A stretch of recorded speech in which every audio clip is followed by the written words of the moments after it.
आपको भी शायद मिल गया होगा कंटेंट मोनेटाइजेशन। लेकिन सिर्फ कंटेंट मोनेटाइजेशन पाना सफिशिएंट नहीं है।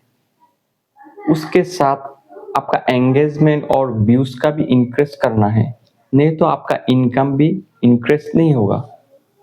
अगर इनकम इंक्रीज नहीं होता है तो ज्यादा से ज्यादा आप 1 साल या 1.5 साल फेसबुक पर लगे रहेंगे, उसके बाद अपने आप छोड़ देंगे। फेसबुक को भी वो पता है, फेसबुक को भी फिक्र है आपका व्यूज और एंगेजमेंट लेकर। इसीलिए फेसबुक ने लेकर आए जबरदस्त update.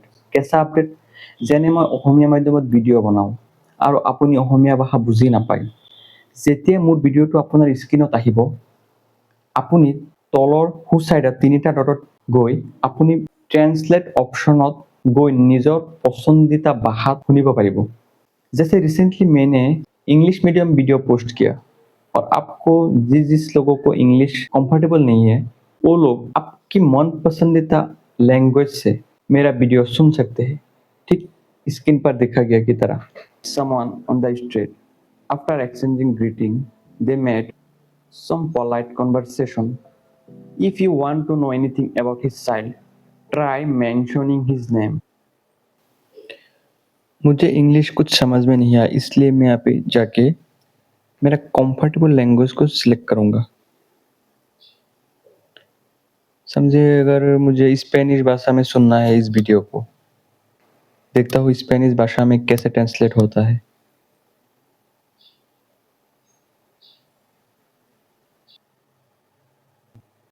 ¿Conociste a alguien en la calle después de intercambiar saludos? ¿Tuvieron una conversación educada? Si quieres saber algo sobre su hijo, intenta mencionar su nombre. ¿Cómo está yendo el estudio de tu hijo o cómo están los exámenes del niño? No digas eso. Si preguntas cómo le va a Rocky en sus estudios, entonces la persona frente a ti se sentirá bien pensando que conoce। और video push करने से पहले कौन C option on करना है, screen पर दिखा गया। कौन सा वीडियो पोस्ट करना है, पहले उस वीडियो सिलेक्ट कीजिए।